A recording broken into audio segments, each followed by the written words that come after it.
Hi, and welcome back to the latest season of the BooMan Show. I, I've been doing some research on how to make the show better, and one of the things that is commonly said is to not say that I've been away for a while. Do not make a habit of saying I've been away for a while, because people are watching for the first time and they don't know, or a lot of people will be watching for the first time and they don't know that you've been gone and you're just wasting their time. However, that said, I feel I'd be remiss in not explaining to my one subscriber where I've been for 2 years. So, in this case, I'm going to have to make an exception. So, the show has been off the air for 2 years because I had some stuff to do. That out of the way, we are entering a new season, an all new format. Like I said, I've been studying YouTube channels and trying to figure out what the people like and why the first season it kind of went over like a lead balloon. I got a few friends and family, they watched it and then they didn't say anything to me. They didn't speak to me actually for a couple weeks, and when I'd ask them how they liked the show, they just kind of dodged the subject and didn't really want to talk about it. But I think that's because the show, very amateur, and it was unscripted. It's this episode is unscripted, but I do have some thoughts that I thought I could convey without a script. Yeah, so what we're going to be doing this season is we're going to be covering the hot topics on the internet that everybody's talking about. I thought I could, I have an opinion, and I thought I'd throw my 2 cents in. Because a lot of it is young college age or just out of college, young people, maybe early 30s, discussing, the SJW situation, feminism, racism, particularly one thing I've been had my eye on is the Evergreen College situation, et cetera, et cetera. So these are the things you can look forward to getting the BooMan's insight on, which is a unique insight, and why I think that who this is aimed towards is I'm not talking to my contemporaries, because my contemporaries, they think they're as smart as I am. They're not, but I shouldn't say they're not. They feel they're as wise as I am, and that may be true. And I don't think I've been watching the young people, and I don't think that I'm smarter than these young people talking. And I'm gonna later on mention a few sites in particular. But what I do possess that they don't is a wisdom that comes with age. And I am going to try to convey that wisdom. And that's difficult because, intellect and wisdom, it's two different things. Well, they're sort of the same. It's complicated. It's an art to be able to convey wisdom. And I am going to try to do that. And if I'm rambling, I'll try to cut to the meat of some matters. Let me give you an example, and this touches upon feminism, and I'm not going to hate on the feminists. I'm sympathetic to, I've bitched about them and this, that, and the other, but I'm sympathetic to their point of view, and I see why they see it that way. Again, this is where that wisdom isn't being passed down from the older people to the younger people from generation to generation. I don't know if it's the breakup of the family, and a lot of people are blaming liberal professors. And I was in college a little bit later than some of my friends, and I was seeing the genesis of this. I took a course where it was basically every answer was if the white guy was the cause of these problems of society, that was the answer. You didn't have to study the test. You could just read into it. If that was the underlying message to the question, I gotta be, because, and then you had to memorize some names, which I didn't bother doing. So, like I said, let me give you an example of wisdom that you guys may have overmissed that has caused a problem in recent news. So if you've been following along with the news, you may have heard of this guy who killed his girlfriend in Juneau, Alaska. They were on a cruise and she was laughing at him. Well, he killed her, and I think he was dragging the body out of the cabin, or somebody looked in the cabin door and there was a bloody mess. He was like dragging her foot and is like trying to fix the scene. Anyways, I don't know the details. I just know the gist of the story, but I do know that he allegedly said she wouldn't stop laughing at me. Now, this is a perfect case. If had they possessed the wisdom that I do, either one of them or both of them, then this tragedy could have been avoided, and I'm going to explain that now. So, what this guy, from what I can gather, because I've seen this happen before, this guy takes his girlfriend or someone he's dating, I'm assuming just dating, and he splurges for a trip on sorry, it's not a yacht, it's a cruise. So he splurges for this cruise, and they're having a good time. I imagine they went to shore and did all the activities and went to the buffets. You drink, and that's all you do on cruises. You drink and blah, blah, blah. You sightsee, and maybe they saw some whales, etc. And then when they went back to their cabin and it was time to have sex, and she saw his penis for the first time, well, she burst out laughing, which nothing wrong with that, because that happens. That's a common occurrence.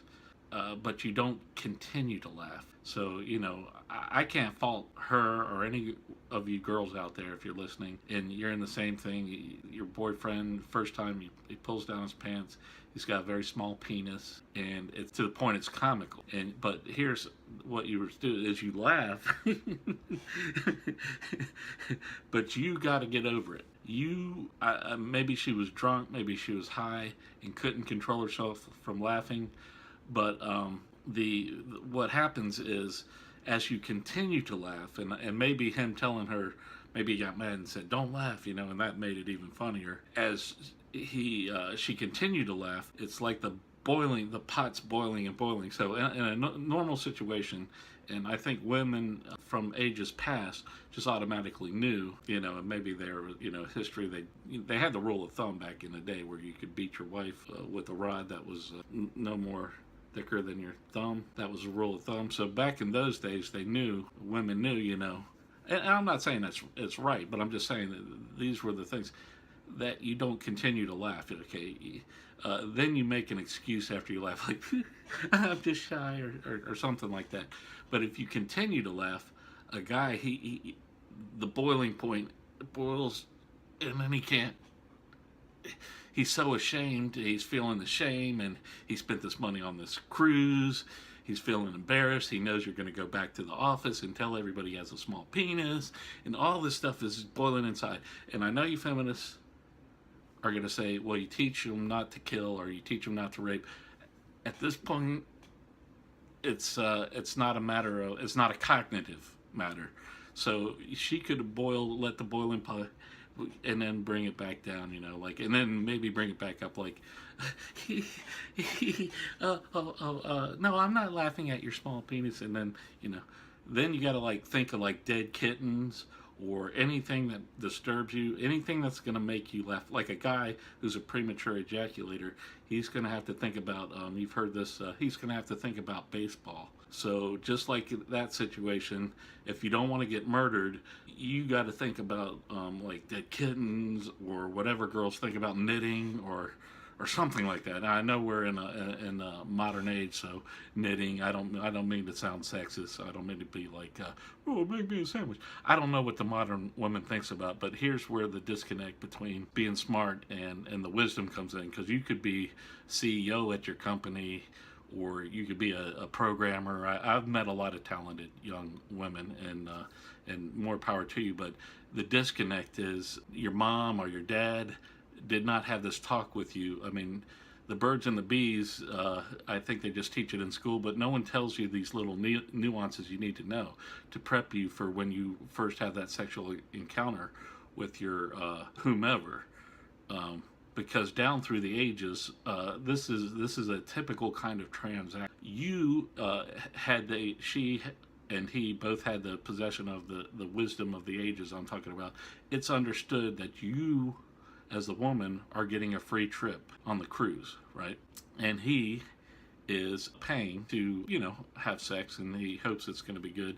And the worst case scenario is you all go back to the cabin, you've been drinking, he whips out his little wiener, you giggle a little, you think about dead cats or whatever, you let him stick it in, he probably shoots off right away, make sure he's wearing a condom or whatever, and then you all fall asleep, and then you just blame it on the cruise. That way, you wake up the next morning, he got his, he knows he didn't do that well, he'll try to be nice to you the rest of the cruise, and so that you don't go back and tell everybody how lame he was, but he understands he didn't really satisfy you, and he may try to, I don't know how, I wouldn't go on a week cruise with anybody. This better be a weekend. So then if it's a weekend, then the next a week cruise, you wouldn't want to go on a week cruise with somebody you're just dating. I mean, if you already know how each other are in bed and this and that, that's one thing. But if you just taking advantage of this guy, don't go on a week cruise, or you're gonna have to, have sex, and if he was lame, you maybe the next night you give him a handy, or or the next night you let him just rub it between your butt cheeks until he ejaculates. This is all understood in the Game of Thrones terms. The Dothraki women would say it is known. So she didn't have the knowledge. This is a transaction that's gone on through the times. Sometimes it's for dinner, sometimes it's for, but you go on a cruise, or you go on a trip to Vegas where this guy's shelling out money. I hate to say it, but I mean, this is just a male-female transaction, and if you think that's sexist or whatever, well, the thing to do is then you don't go on the trip with him, because he's not taking you on that trip because he thinks you're funny, or he thinks you have a vibrant personality, and he's hoping to make a new friend. Obviously, right? If he was just going on to do that, he'd just go out with his buddies on a deep sea fishing charter. When a guy is taking a woman on a cruise, he is expecting to get laid, anything like that. Now, this doesn't translate to dinners or anything like that, so we'll have a whole nother discussion about dinners and etiquette. But this is just regarding this incident. He shelled out all that money, then he pulled his penis out, she laughed at him, he got to that boiling point I talked to you about, he wasn't thinking anymore. He's just like, she's gonna tell everybody I have a small penis. Then, and then after he killed it, the boiling point comes all down, and he's like, oh my God, what have I done? I'm so stupid. Now he feels like the rest of us again. He lost his mind temporarily.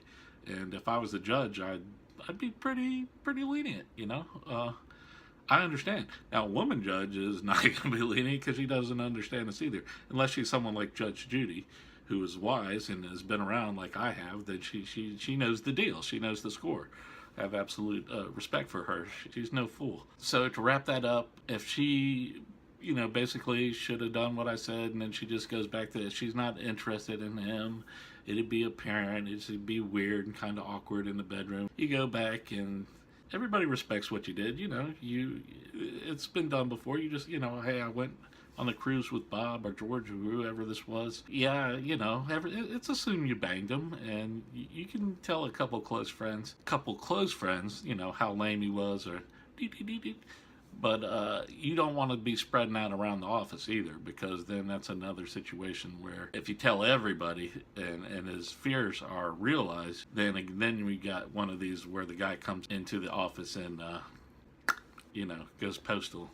So that would have been the tail end of this, had she been able to control herself laughing, and then she didn't possess that wisdom that I'm telling you about now, where you go back and you tell everybody, bleep, bleep, bleep. Historically, that's just been on the down low. Now you tell your best girlfriend, you tell your mom, you tell your sister, and then you just don't date them anymore, right? That's traditionally how it's been. And that's, some things, I know you want to break tradition, and the modern feminist wants to be progressive and move ahead, but I'm telling you, there's certain things that men can't control. You can't, we've had the debate about teach men not to rape, blah, blah, blah, and I'll discuss that later, but sometimes it's going to have to skip a generation, and I think you're You're not going to see it in this generation, but you will be able to see it in the next coming up generation. The younger generation is going to even be faggier than this current one because of all the chemicals. And I discussed this in season 1. Remember the BL? I forget the chemical initials. It's BLM or something. No, that's Black Lives Matter. I'll look it up. The plastics are making us unisexual and killing the testosterone in boys, and they're becoming more effeminate and etc., and they're becoming more beta and etc., and you won't have to worry about this.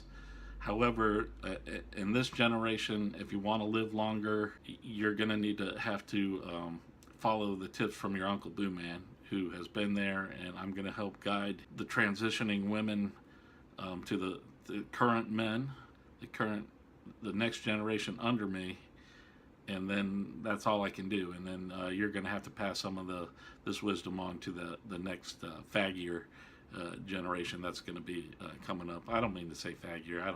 I'm not disparaging gay people. When I say faggy, I mean the way a gay man might call something faggy, like you've heard this before, like a fanny pack is faggy. You know what I'm saying? Hopefully, okay, well, as the series continues, you'll see more where I'm coming from. I'm here to help. I'm not here to make fun of anybody. I'm not here to disparage anybody, SJW side or feminists or anti-feminists. I'm here to help sort it all out. I'm a good go-between. I'm a conductor between the two. Because the anti-SJWs are like here, and the SJWs are here, and they're knocking heads. I don't know why I started with the anti, but and they're not making any progress, and I'm going to help mesh that together so we can find some common ground, because I've been on both sides of that. And so this has been the introductory episode of season 2 of the BooMan. Yes, and that's July 31st, 2017. So there's your time marker, and thanks for listening, and I hope you'll join us, I hope you'll join me for many more episodes to come. Thank you. Addendum to the article about where the man killed his wife on the cruise in Juneau, Alaska. Apparently they've been married 10 years and had 3 children. But nevertheless, I stand by the advice that I gave you on that. In the event that you do go on a cruise with someone from work, or that you're just briefly dating, all that still stands. As far as him being married 10 years, them having 3 kids, and he allegedly saying he killed her because she wouldn't stop laughing at him. I don't know what's up with that. I would have figured that would have reared its ugly head before that cruise. So I would have to delve deeper into that. But in general, men don't like to be laughed at continuously. You can laugh at their stupid ideas or this, that, and the other. We get laughed at a lot in modern television commercials and all. The average white male is tend to be made a joke of. If they've been married 10 years, I'm sure seems to me he would have at some point been, she would have exposed to that. She would have laughed at him and nonstop, So I don't know. Maybe tainted heroin or cocaine or what have you. But be that as it may, take what I said to heart.